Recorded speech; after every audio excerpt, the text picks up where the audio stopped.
Hi, ladies. Welcome to another episode of the Femalepreneur Coach podcast. I am your host, Rebecca Barr, and I'm super excited to share with you today something slightly different. So, essentially, you'll see from the hook and the title of the episode that yesterday I was awarded the successful outcome of a court hearing, essentially. And I've really dilemmaed about whether to share it. Um, there's still a certain element of like, not feeling good about the whole situation.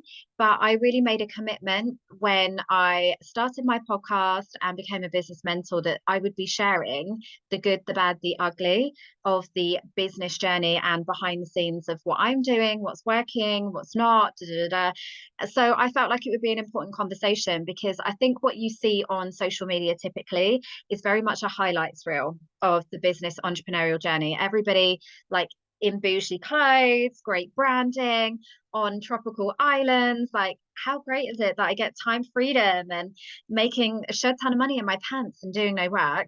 When the reality is, it's so much more than that. And there can be so many then other things that happen on the flip side, like anything.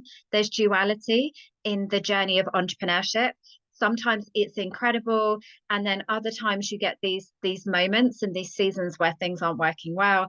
And actually, do you know what? That is more reflective of the entrepreneurial journey. And as soon as you can reconcile that, and as soon as you can ensure that you've got your toolkit and you've got knowledge and support and community and accountability to move you through these things, those things don't become a thing anymore.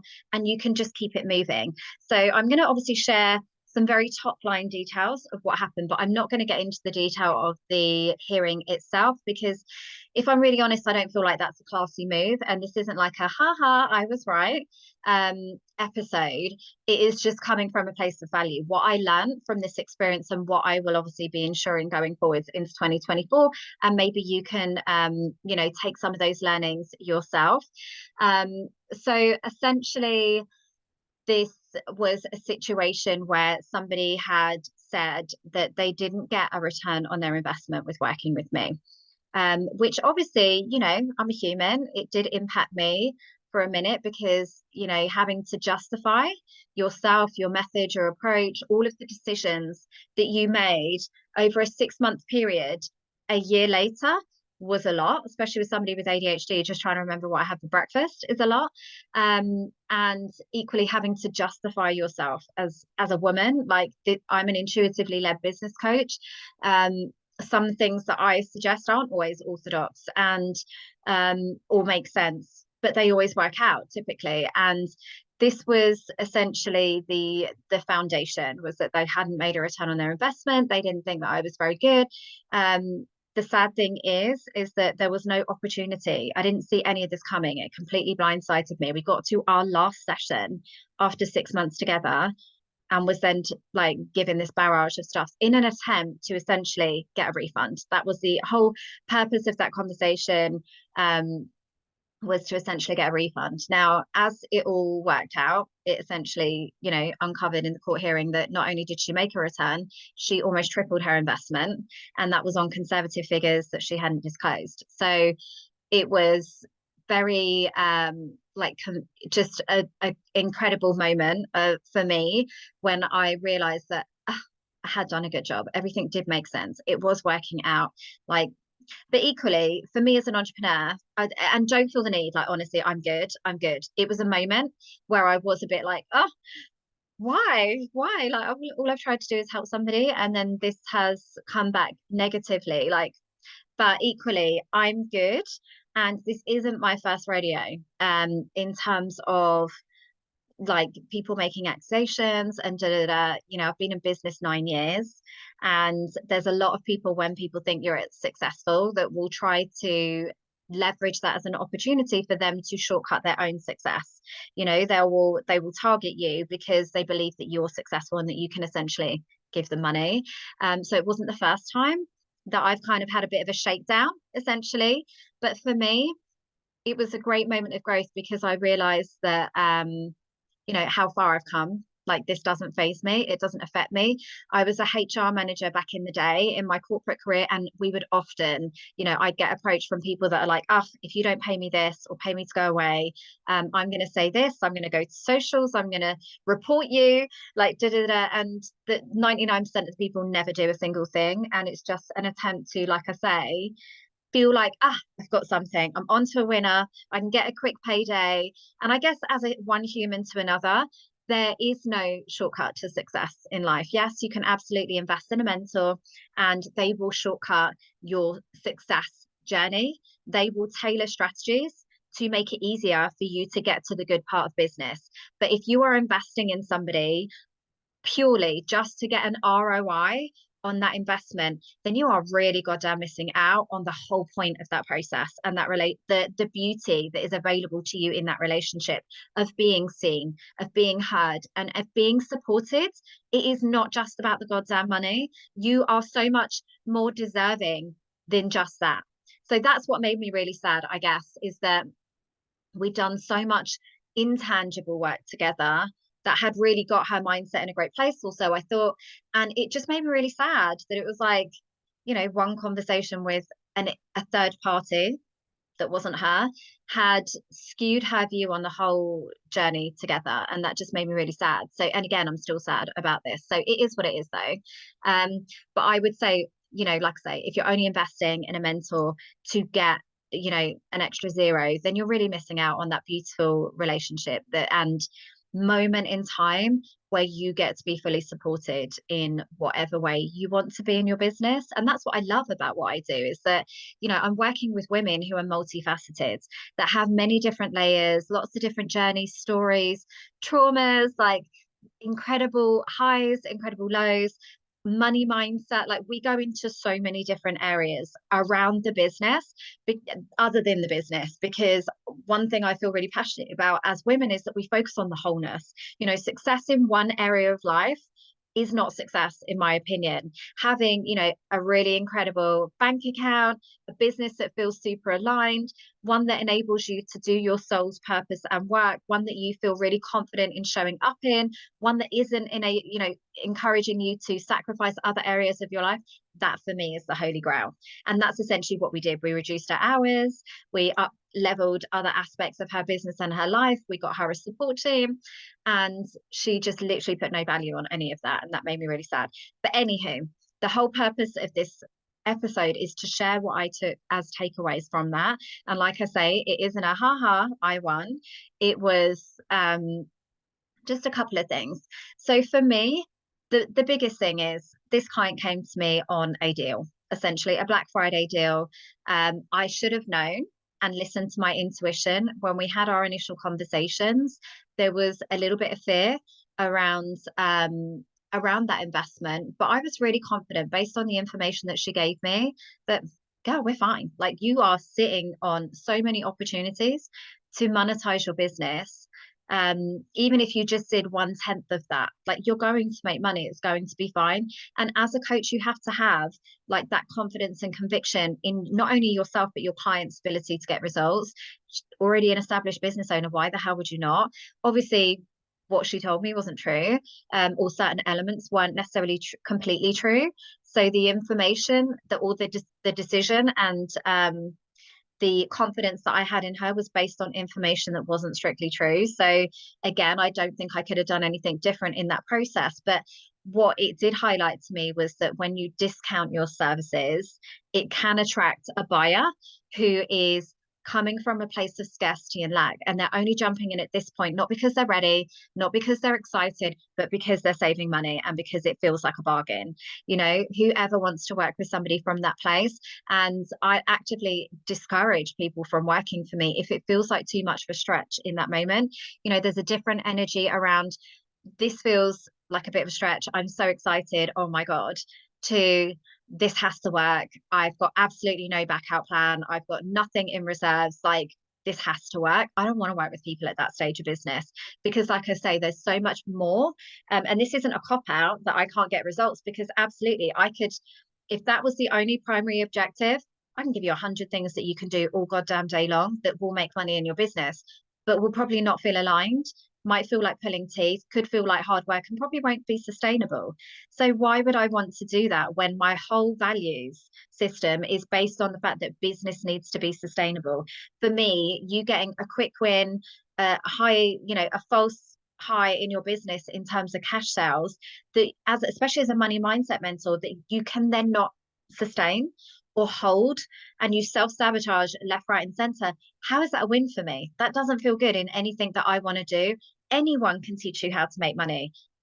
It's really just a fucking maths equation. Like, there's not much science to marketing, but not many people can teach you to do it in a sustainable way, to be able to tailor their approach to your individual nuances of you as a person, as a human that's multifaceted and multi-layered, and also your industry and your skill set and your human design. Like, all of that needs to be factored in order to have a sustainable business, because otherwise, yes, you can make money, but can you sustain it? Probably not. And like I say, my intention for all of my clients is that they take what we've learned, they use it then as a platform and a leverage to go on and on and on to more and more incredible success. Not necessarily more, because more doesn't always equal more, but whatever that looks like to them, it's like I give them the ball and then they run with it.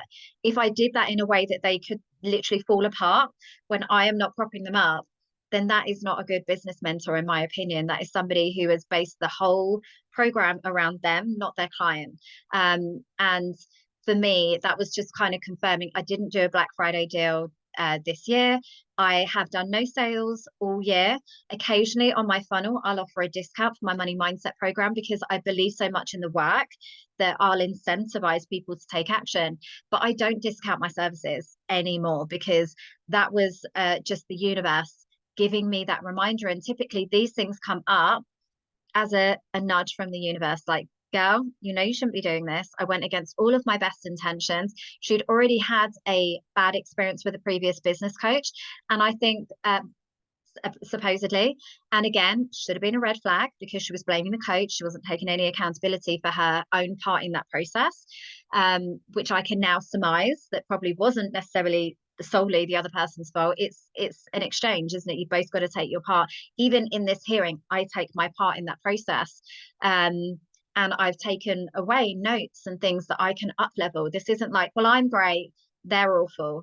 It is just like, okay, interesting. There's some things here that I have now had that feedback I can tighten up on. And if I'd had the feedback sooner and it hadn't felt like a hustle, I am going to wait till the last session, go to every call, attend every event, go, like, be an active part of your community. And I'm going to wait till the last thing and then ask for a complete refund. Like, that's when it just didn't feel right to me. But here's the thing, like, you need to, like I say, be in integrity with your prices. If your price is your price and you believe that you are worthy, and not necessarily that you're worthy, but the program is worthy, and you believe in the stuff that you're delivering, stop discounting it. You're only going to attract somebody that it wasn't otherwise ready to invest. And there is a buyer at every level. This is why I always support my clients in building out smart offer ladders that allow their clients and audience and prospective clients to join them at whatever stage in the journey that they're at whatever price point feels aligned, so that they can really meet them with where they're at in a really good place, and ensure that the exchange of energy is really like equal. Not, I have gone all out. Like, I've got clients now that would love to invest at higher levels, but they already have programs that have maxed out their credit cards, overdrafts. I know of people that have been encouraged to remortgage their house to get into financial jeopardy and debt in order to invest in a mentor's program. Does that mentor give a shit about their results? Absolutely not. They care about their results. And that is, for me, I'm a very spiritual person. I believe in karma and energy and your karmic debt. None of that feels good to me. So I would rather, and again, this was just a nudge from the universe that was like, I told you, this, stop doing this. I think as soon as she said she'd had that bad experience, it was like the protector in me stepped forward and was like, I've got you. Like, I would never do that to you. Let me help you. Like, and she kind of played on that a little bit. So that was where I then stepped forward more than I should have done. when really I should have just maintained my boundaries and allowed her to step forwards, and possibly things would have been different from the offset because the expectation would have been different. So that is massive learning curve for me, but maybe that is also something that I can pass on to you, is around not discounting your services and sacrificing short-term gain for long-term pain in your business. And this was the thing, like, this hearing was pivotal. So let me tell you, like, this judge had no understanding of what the services that I offer as a business and mindset coach or as a money mentor. Like, he was looking at it very black and white in terms of the exchange of the value and the terms of the contract. So obviously, there was an element of, I don't know how this is going to go, because he doesn't understand my industry. He doesn't understand the intangible benefits of the work that I do. And if he had ruled in her favor, this would have kind of blown my current business model out of the water, because I would have seen that I'm no longer protected. And as a mum with 5 kids, I can't possibly have a business model that allows me to deliver, show up for every call, do my part, do as much as I can, instruct my team to support for half a year, and then not get paid at the end of it. Like, that's not a business model that I want to really put my time and energy into any longer. And it really hurt me that might be a prospect of my business, is that I can't work with clients on a one-to-one basis, and I can't continue doing the work that I love because I've got kids, and I can't put myself in that financial jeopardy. And if he had gone in that way, this would have impacted business coaches everywhere. So not only business coaches, but any coaches that are supporting their clients with any sort of intangible work as well as the external. So I'm so grateful that, again, he took it back to like the contract terms, and he was like, you have delivered, over delivered, more than delivered on what you said that you would. And I am so confident in the value that she has received in exchange. Well, it's like triple the initial investment. So like, you're good, basically. And that just gave me the little green tick that I can now go away and build my business in confidence, that as long as I am showing up. So I'm kind of jumping around, but the first point obviously that I wanted to mention was around is ensuring that you obviously never discount your services, ensuring that that you are giving good energy and value in exchange for the compensation of your services. So that's the thing as well. Like, at any point, I could have easily refunded her money and just told her to piss off, just to be done with it, just to have it off my energetic plate and not allow it to affect my energy. It wasn't the money, it was the principle. It was the principle of, if I say, okay, for an easy life, I'm going to have sacrificed 6 months of my time and my team's time and time away from my kids, take the money and go. What am I opening the floodgates for going forwards? And equally, when I really sat with it, like hand on heart, I was like, do I feel like I did a good job? Do I, in good confidence, because there's other ways of making money that are easier rather than harder. I've got passive income streams. If somebody wasn't happy with a program there, let's be honest, I haven't really put anything into it. Like, I created the product, and yes, I'm leveraging years of experience and all the things, but I'm not personally delivering that. So if somebody wanted a refund, like, I'm not going to be so mad about it. I'm not going to hold on to that. But where this felt like, no, in my heart, I know that there wasn't any moment throughout that process where I was like, fuck it, that will do.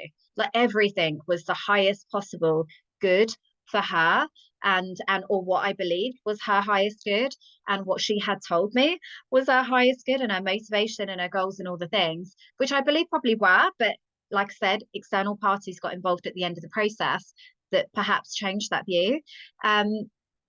If I honestly, in my heart, could not say that, then I would have refunded the money. But I knew that I had done all I could. There wasn't anything left on the table. Like, we had completed so many projects during this time, and I was really proud of the progress that we made. So much so that the week before, she was going to continue working with me. And it was just one other person in her ear that then changed that whole narrative on the last session together. So it's like, ensure that if you are receiving people's money, if you are taking their money, you are doing it with integrity. Because if you ever then have to sit across from somebody for it was 2 days, and it, like, the last session was 4.5 hours, justifying everything that you've done. And I've had to do this before in my previous businesses with HMRC, because I had a 90% cash business and 3 days of audits. Like, you have to be so fucking sure that you have done everything that you know to be true and to be right, and that you have given that equal exchange of value in compensation for your work. And I could sit there with it conviction. And again, lots of times they were like, sure, you don't want to settle, sure, you don't want to do this. And I was like, no.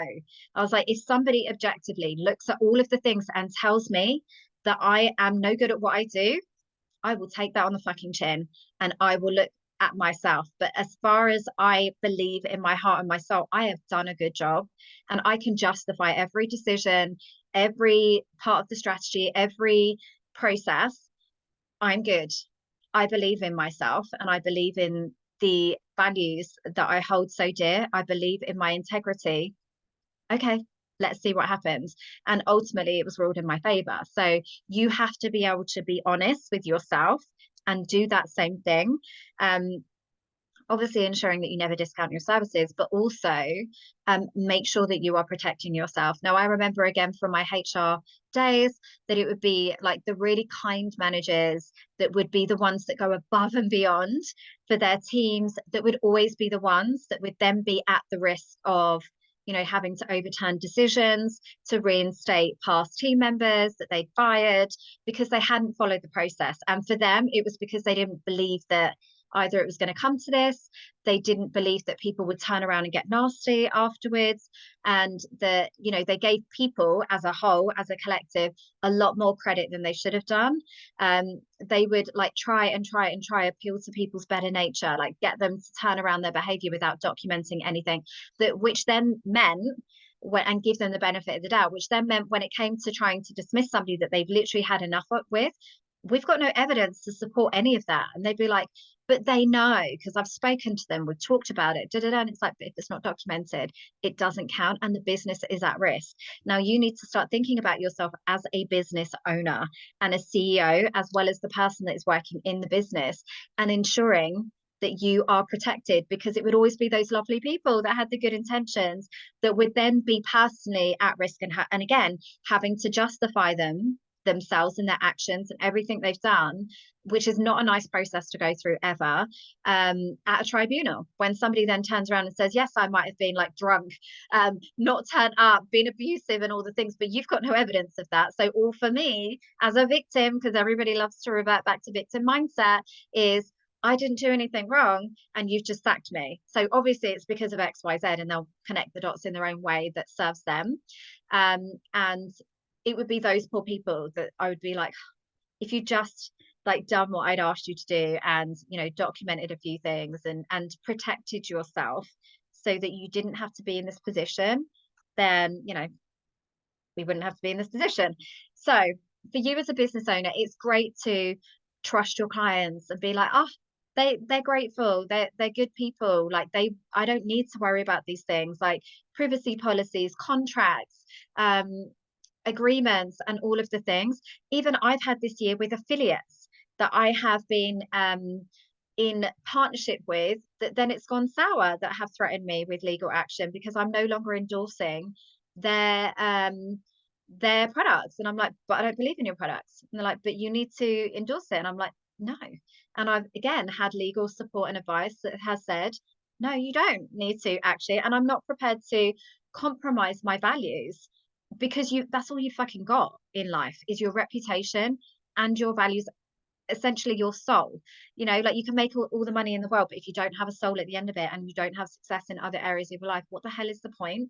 And I truly believe in that. So, you know, call me a martyr or whatever, but I believe in that. So you know, when I say this hasn't been my first rodeo, it's been a lot. And I'm so grateful this year that I have gone through these steep learning curves and level ups in my personal boundaries, in all of the things, that the way that I conduct my business, in the measures that I have in place, the support systems that I have to allow me to do what I want to do and support the women that I want to support whilst being protected and supported. And I'm going to pop some details below for the incredible woman that has supported me with some of the challenges that I've had this year. She has a membership, it's literally like £44.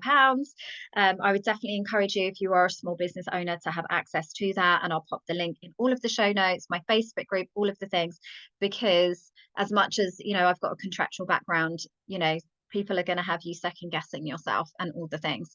So again, even more reason to have community, to be supported, to not be alone on this entrepreneurial journey, because there will always be curveballs and shitstorms that come up. That's just an accurate representation of the entrepreneurial journey. And it would be, remiss of me to say it's any different. Even now, the only difference for me now is I've got learned wisdom and a toolkit. And I know where to go if things don't work out or take a dark turn. And equally, I know the spiritual meaning to these things too. So I'm also happy to take accountability for my part, look for the lesson and the opportunity for continual growth in this. It's no coincidence to me that we're about to end this year and this matter has been resolved in my favor. As I now move into 2024, which is all around letting go of the things that don't serve you, this is one thing that I don't need to take into the new year. And I'm so excited about that. I've taken the lesson and I've taken the up leveling boundaries and systems and processes and contracts and all of the things. And I am ready to go, so hopefully you've got some value from this episode. So it is around, ensuring that you are integrity and you are giving an equal exchange of value for the compensation that you're receiving for your work, that you aren't discounting your prices, because short-term pain for long-term gain is never worth it. Hang on, no, ran the other way. It's never worth it. And also ensuring that you are treating your business like a business and that you aren't winging it and half-assing it so that you then leave yourself exposed. Obviously, thank you so much for listening to my story. I hope you've seen the value. This is not my attempt to bash anybody or be like, ha, bitch, don't come for me, because actually I just think it's a very sad situation. I don't really feel like there's any winners other than the lessons that I've taken from this, and I'm also very grateful for the opportunity to have that confirmation that what I am doing is right. So obviously, equally, if you're a coach or a service provider, this lesson, this ruling this verdict has hopefully given you some comfort that you have legal protection as well to do what you do without, having to worry purely on the external and intrinsic metrics, like the financial metrics, essentially. So I hope you've enjoyed this episode. Let me know your takeaways. I will pop the link for the legal lady that I mentioned, and have a great day. Please make sure you like, comment and subscribe, because I want to give you even more value in 2024. And obviously the more people that I can support in this way, the more value that I can share.